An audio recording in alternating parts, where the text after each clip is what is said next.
kami dari kelompok 4. Di sini kami akan memaparkan materi persatuan dan kesatuan bangsa pada masa era Orde Lama. Kelompok kami sendiri beranggotakan saya, Opan Nada Irawan. Saya Aulia Cantika Salsabila. Saya Siti Khalifah. Saya Sarah Lavenia. Saya Nina Mahasariha. Saya Wahyu Ramadhani.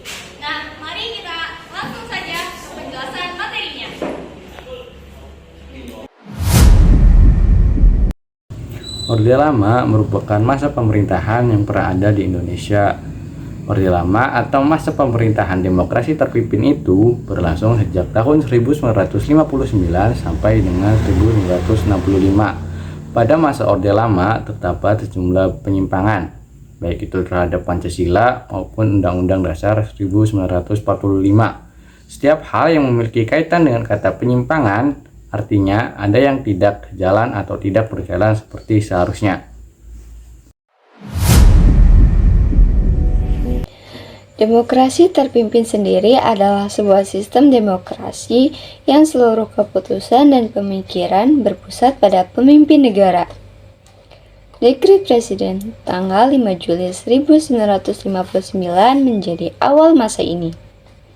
Dekret Presiden telah membawa kepastian di negara Indonesia, isinya yaitu yang pertama, pembubaran konstituante, yang kedua, kembali menggunakan Undang-Undang Dasar 1945 dan tidak berlakunya Undang-Undang Dasar sementara 1950, dan yang ketiga yaitu pembubaran DPR.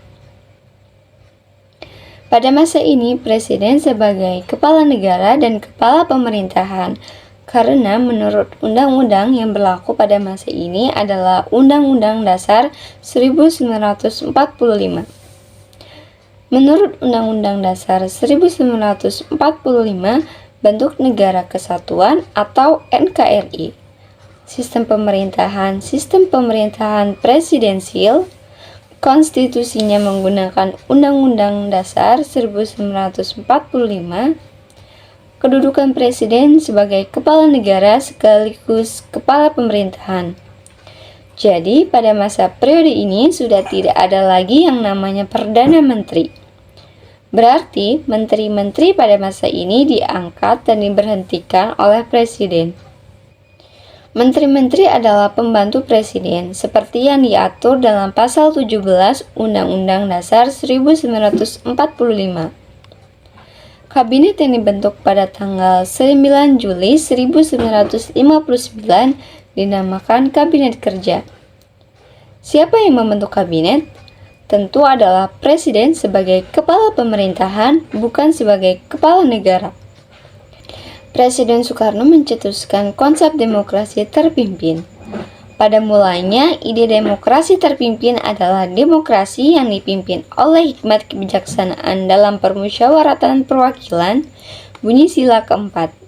Namun, lama-kelamaan bergeser menjadi dipimpin oleh pemimpin besar revolusi. Itu yang terjadi sehingga pada masa ini juga terbentuk masa-masa di mana Pancasila dan Undang-Undang Dasar 1945 banyak dilakukan penyelewengan. Kabinet kerja yang terdiri atas pertama, kabinet inti yang terdiri atas seseorang Perdana Menteri yang dijabat oleh Presiden dan 10 orang menteri. Yang kedua, menteri-menteri ex officio, yaitu pejabat-pejabat negara yang karena jabatannya diangkat menjadi menteri. Pejabat tersebut adalah Kepala Staf Angkatan Darat, Laut, Udara, Kepolisian Negara, Jaksa Agung, Ketua Dewan Perancangan Nasional, dan juga Wakil Dewan Pertimbangan Agung. Dan yang terakhir, ada menteri-menteri muda sebanyak 60 orang. Oke teman-teman, pembahasan selanjutnya adalah pemberontakan atau gerakan separatisme yang terjadi pada saat itu. Pemberontakan yang terjadi pada saat itu adalah G30 SPKI. Hal yang melatar belakangi pemberontakan tersebut adalah gagasan Nasakom. Gagasan Nasakom inilah yang memberi peluang bangkitnya Partai Komunis Indonesia atau PKI. Hal tersebut dimasukkan dalam UU RI nomor 18 tahun 1965 tentang pemerintah daerah. Semua unsur Nasakom termasuk di dalamnya PKI harus diperhatikan dalam penunjukan unsur pimpinan Dewan Perwakilan Rakyat Daerah atau DPRD.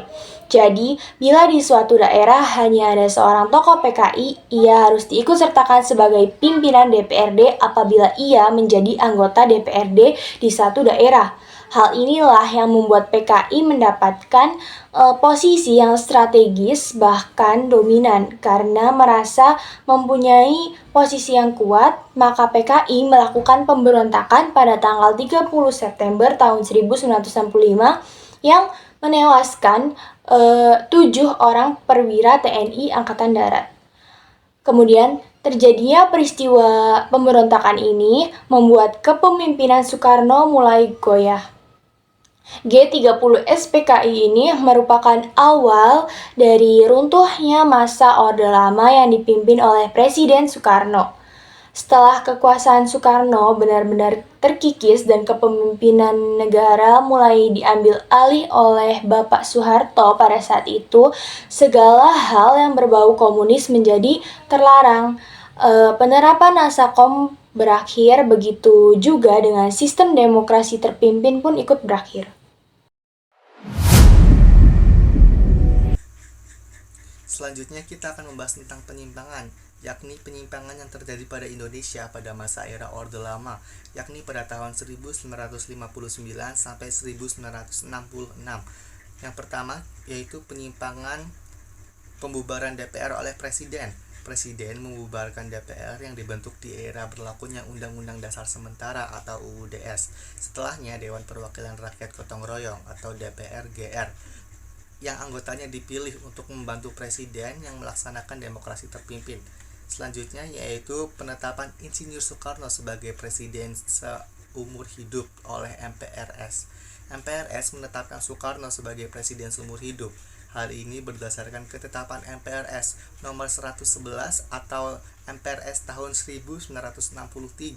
Usulan ini dicetuskan oleh Angkatan 45 atau Angkatan Kemerdekaan, terutama AM Hanafi dan Ketua MPRS Khairul Saleh.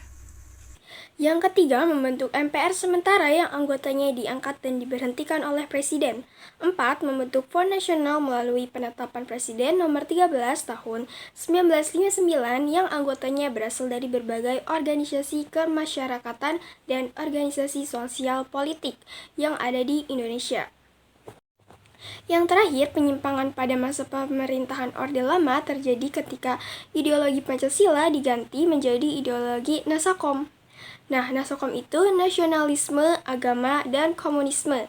Ideologi ini dibuat untuk menaungi 3 tuntutan kelompok politik utama yang mendominasi di kala itu, yaitu PNI, NU, dan PKI.